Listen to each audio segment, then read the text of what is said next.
Personal ഫിനാൻസുമായി ബന്ധപ്പെട്ട് ഒരുപാട് ആളുകളുമായിട്ട് നമ്മൾ സംസാരിക്കാറുണ്ട്.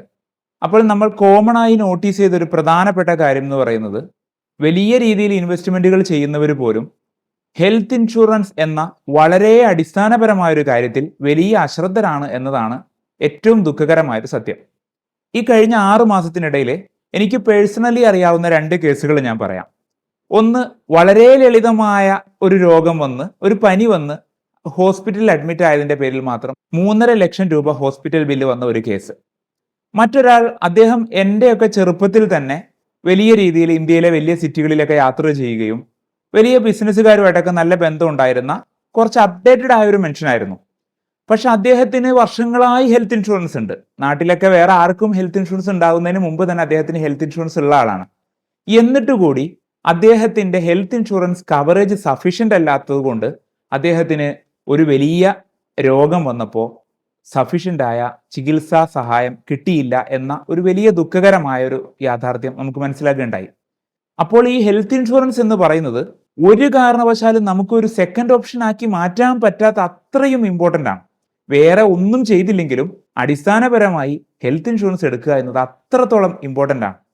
പലരോടും സംസാരിക്കുമ്പോൾ നമുക്ക് മനസ്സിലായ ഒരു കാര്യം, എന്തുകൊണ്ടാണ് അവർ ഹെൽത്ത് ഇൻഷുറൻസ് എടുക്കാത്തതെന്ന് ചോദിച്ചാൽ, ഇപ്പോൾ എനിക്ക് നല്ല ആരോഗ്യമുണ്ടല്ലോ, പിന്നെ ഞാൻ എന്തിനാണ് ഹെൽത്ത് ഇൻഷുറൻസ് എടുത്ത് വെറുതെ കുറച്ച് പൈസ കളയുന്നത് എന്നാണ് ചിന്തിക്കുന്നത്. വേറെ ചിലർ കരുതും ഈ ഹെൽത്ത് ഇൻഷുറൻസ് എന്നൊക്കെ പറയുന്നത് അത് കമ്പനികൾ പരമാവധി നമുക്ക് തരാതിരിക്കാനേ നോക്കുകയുള്ളൂ, നമുക്കൊരു ആവശ്യം വരുമ്പോൾ ഉപകരിക്കില്ല എന്ന് കരുതും. വേറെ ചിലർ തികച്ചും പ്രൊഫഷണൽ ആയ ചില കാരണങ്ങൾ കൊണ്ട് എൻ്റെ കമ്പനി എനിക്ക് സഫീഷ്യന്റ് ആയ ഇൻഷുറൻസ് തരുന്നുണ്ടല്ലോ, പിന്നെ ഞാൻ എന്തിനാണ് ഹെൽത്ത് ഇൻഷുറൻസ് എടുത്ത് വെറുതെ പണം വേസ്റ്റ് ആക്കുന്നത്, ഇങ്ങനെ കരുതുന്നവരും ഉണ്ട്. ഇതിൽ നമ്മൾ മനസ്സിലാക്കേണ്ട വസ്തുത, നമുക്ക് നല്ല ആരോഗ്യമുള്ളപ്പോഴാണ് ഹെൽത്ത് ഇൻഷുറൻസ് എടുക്കേണ്ടത്. കാരണം വളരെ കുറഞ്ഞ പ്രീമിയത്തിന് തന്നെ നമുക്കൊരു ഹെൽത്ത് ഇൻഷുറൻസ് സ്റ്റാർട്ട് ചെയ്യാൻ പറ്റും എന്നതാണ് അതിന്റെ ഗുണം. രണ്ടാമത്തെ കാര്യം, നമ്മുടെ എംപ്ലോയർ നമുക്ക് നൽകുന്ന ഇൻഷുറൻസിൽ എന്തെല്ലാം കവർ ആയിട്ടുണ്ട് അല്ലെങ്കിൽ അതിന്റെ പരിധി എത്രയാണ് എന്ന് കൃത്യമായി നോക്കണം. പോരാത്തതാണെങ്കിൽ അതിനൊരു ടോപ്പ് അപ്പ് ഇൻഷുറൻസ് പ്ലാൻ കൂടി നമുക്ക് എടുത്തു വെക്കാവുന്നതാണ്. പിന്നെ ചിലരെങ്കിലും അറിവില്ലായ്മ കൊണ്ട് പറയുന്നതാണ് ഈ ഹെൽത്ത് ഇൻഷുറൻസ് എന്നൊക്കെ പറയുന്നത് പറ്റിപ്പാണ്, അത് കൃത്യമായിട്ട് കിട്ടില്ല എന്നൊക്കെ പറയുന്നത്.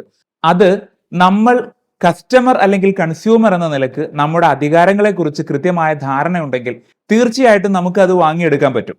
നമ്മൾ ഒരു കാരണവശാലും ഒരു രോഗവിവരങ്ങളും മറച്ചു വെക്കാതെ കൃത്യമായി ഓപ്പണായി കമ്മ്യൂണിക്കേറ്റ് ചെയ്ത് ഇൻഷുറൻസിന്റെ അടിസ്ഥാനപരമായ ചില പ്രിൻസിപ്പിൾസ് ഉണ്ട്, അത് കൃത്യമായി നമ്മൾ ഫോളോ ചെയ്യുന്നുണ്ടെങ്കിൽ ഒരു കാരണവശാലും ഒരു ഇൻഷുറൻസ് കമ്പനിക്കും ക്ലെയിം ഡിനേ ചെയ്യാൻ കഴിയില്ല. അങ്ങനെ ക്ലെയിം ഡിനേ ചെയ്താൽ ഇതിനൊക്കെ ചോദിക്കാനും പറയാനും ആളുകളുണ്ട്. IRDA എന്ന സംവിധാനങ്ങളുണ്ട്, ഇൻഷുറൻസ് ഓംബുഡ്സ്മാൻ ഉണ്ട്. നമുക്ക് കംപ്ലൈന്റ് ചെയ്യാനും അതിന് പരിഹാരം കണ്ടെത്തുവാനും ഒരുപാട് ഗവൺമെന്റിന്റെ ഏജൻസികൾ തന്നെ പ്രവർത്തിക്കുന്നുണ്ട്. അതുകൊണ്ട് തന്നെ ഒരു കാരണവശാലും അത്തരത്തിലൊരു നെഗറ്റീവ് ചിന്തയുടെ ആവശ്യമില്ല. അതുകൊണ്ട് ഏതൊരാളും ഒരു ഇത്തിരിയെങ്കിലും ഫിനാൻഷ്യലി ഒന്ന് സെറ്റ് ആവണം, ഫിനാൻഷ്യലി ഗ്രോ ആവണം എന്ന് ആഗ്രഹിക്കുന്ന ഏതൊരു മനുഷ്യന്റെയും ഒന്നാമത്തെ പ്രിഫറൻസ് എന്ന് പറയുന്നത് തീർച്ചയായിട്ടും അയാൾക്ക് ഒരു ഹെൽത്ത് ഇൻഷുറൻസ് ഉണ്ടായിരിക്കണം എന്നതാണ്. ഈ ഹെൽത്ത് ഇൻഷുറൻസ് ഇല്ലാതെ നമ്മൾ എത്ര സേവ് ചെയ്തിട്ടും യാതൊരു കാര്യമില്ല. പലപ്പോഴും പല വീഡിയോകളിൽ നമ്മളിത് സൂചിപ്പിച്ചിട്ടുള്ളതാണ്. കാരണം നമ്മൾ മനുഷ്യൻ എപ്പോഴും ഇമോഷണലി ചിന്തിക്കുന്ന, ഇമോഷണലി തീരുമാനങ്ങൾ എടുക്കുന്നവരാണ്.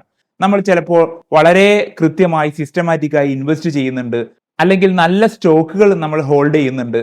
ഇങ്ങനെ നല്ലൊരു പോർട്ട്ഫോളിയോ നമുക്കുണ്ടെങ്കിൽ പോലും ഹെൽത്ത് ഇൻഷുറൻസ് ഇല്ലാത്ത ഒരാളെ സംബന്ധിച്ചിടത്തോളം അദ്ദേഹത്തിന്റെ ഈ ഇൻവെസ്റ്റ്മെന്റുകൾ മൊത്തം വെറുതെ ആയി പോകുന്ന ചില സാഹചര്യങ്ങൾ ഉണ്ടാകും. നമുക്ക് ഏറ്റവും വേണ്ടപ്പെട്ട ആർക്കെങ്കിലും ഒരാൾക്കൊരു ഹോസ്പിറ്റൽ കേസ് വന്നാൽ തീർച്ചയായും നമ്മൾ അതിൽ നിന്ന് പണം എടുക്കും. സ്റ്റോക്കുകളുടെയും മ്യൂച്വൽ ഫണ്ടുകളുടെയും ഏറ്റവും വലിയ പ്രത്യേകത എന്ന് പറയുന്നത് തന്നെ ഈസി ലിക്വിഡിറ്റിയാണ്. അതുകൊണ്ട് തന്നെ നമ്മൾ അത് കിട്ടുന്ന വിലയ്ക്ക് വിറ്റ് ആ ഒരു കാര്യം അപ്പോൾ നമ്മൾ നടത്തും.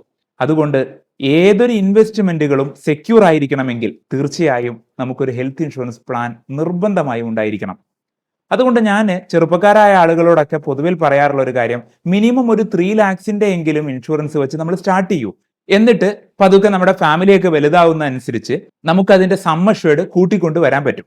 പിന്നെ ഏറ്റവും ആകർഷണീയമായ കാര്യം, ഇപ്പോ പുതിയ കമ്പനികൾ ഒരുപാട് ഹെൽത്ത് ഇൻഷുറൻസിലേക്ക് വരുന്നുണ്ട്. അതുകൊണ്ട് തന്നെ ഹെൽത്ത് ഇൻഷുറൻസ് ഒരുപാട് നല്ല ആരോഗ്യകരമായ കോമ്പറ്റീഷന് വേദി ഒരുങ്ങുകയാണ്.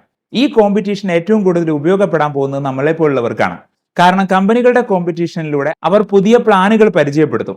അതുവഴി നമുക്ക് പുതിയ ഒരുപാട് ഫീച്ചേഴ്സ് കിട്ടും.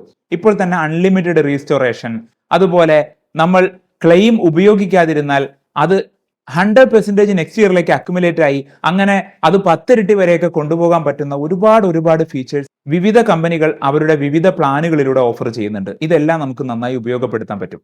നിങ്ങൾക്ക് ഇൻഷുറൻസുമായി ബന്ധപ്പെട്ട ഏതെങ്കിലും കാര്യത്തിൽ ഏതെങ്കിലും സഹായം ആവശ്യമുണ്ടെങ്കിൽ താഴെ കാണുന്ന വാട്സ്ആപ്പ് നമ്പറിൽ കോൺടാക്ട് ചെയ്യാവുന്നതാണ്. അപ്പോൾ ചുരുക്കത്തിൽ ഹെൽത്ത് ഇൻഷുറൻസ് എന്ന് പറയുന്നത് കേവലം ഒരു റിസ്ക് പ്രൊട്ടക്ഷൻ എന്നതിലുപരി അത് നമ്മുടെ ഇൻവെസ്റ്റ്മെന്റുകളെ പോലും പ്രൊട്ടക്ട് ചെയ്ത് നിർത്തുന്ന നമ്മളുടെ സാമ്പത്തിക അച്ചടക്കത്തിന്റെ അടിത്തറയാണ് എന്ന് മനസ്സിലാക്കുക.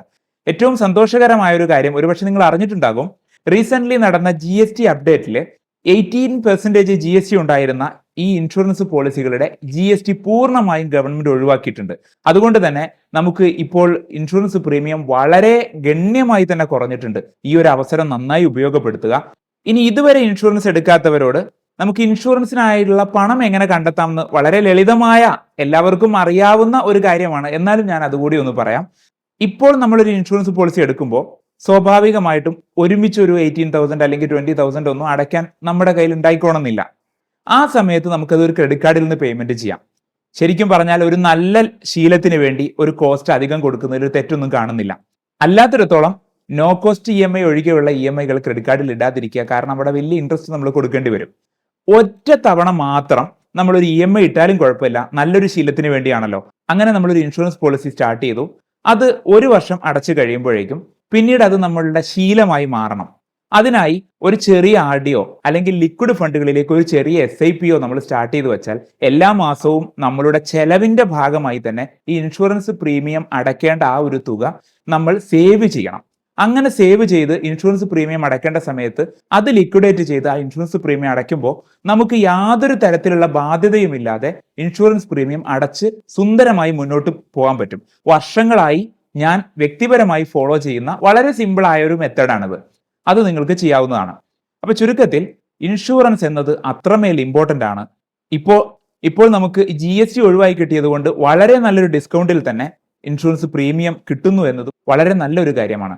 നിങ്ങളിൽ ഹെൽത്ത് ഇൻഷുറൻസ് ഇല്ലാത്തവർ അല്ലെങ്കിൽ സഫീഷ്യന്റ് ആയ ഇൻഷുറൻസ് കവറേജ് ഇല്ലാത്തവർ തീർച്ചയായും അത് പരിഗണിക്കേണ്ടതാണ്. അത് നമ്മുടെ ഏറ്റവും നല്ല സാമ്പത്തിക ശീലങ്ങളുടെ ബാലപാഠമാണ് എന്ന് മനസ്സിലാക്കുക.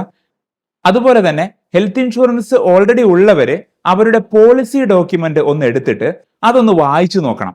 ഇനി വായിച്ചു നോക്കാൻ മടിയാണെങ്കിൽ AIക്ക് ഇട്ട് കൊടുത്തിട്ട് അതിന്റെ ഒന്ന് സമ്മറൈസ് ചെയ്ത് തരാൻ പറയാം. അങ്ങനെ അതിൽ എന്തെല്ലാമാണ് ഉള്ളത്, എന്റെ സമ്മഷ്വയുടെ എത്രയാണ്, ഞാൻ എത്രയാ പ്രീമിയം അടയ്ക്കുന്നത്, ഇനി എനിക്കിത് അപ്ഗ്രേഡ് ചെയ്യാൻ സമയമായിട്ടുണ്ടോ, ഇങ്ങനെ എല്ലാം ഒന്ന് കൃത്യമായി പഠിക്കുക, മനസ്സിലാക്കുക. എന്നിട്ട് അപ്ഗ്രേഡ് ചെയ്യേണ്ടതാണെങ്കിൽ തീർച്ചയായും അത് അപ്ഗ്രേഡ് ചെയ്യുക. ഏതെങ്കിലും സഹായം ആവശ്യമുണ്ടെങ്കിൽ താഴെ കാണുന്ന വാട്സാപ്പ് നമ്പറിൽ കോൺടാക്ട് ചെയ്യാവുന്നതാണ്. മറ്റു വീഡിയോയിൽ മറ്റു വിഷയവുമായി വീണ്ടും കാണാം. ഈ വീഡിയോ നിങ്ങൾക്ക് ഉപകാരപ്പെട്ടെങ്കിൽ നിങ്ങളുടെ സുഹൃത്തുക്കളിലേക്ക് കൂടി ഷെയർ ചെയ്യണമെന്ന് അഭ്യർത്ഥിക്കുന്നു. Thank you so much.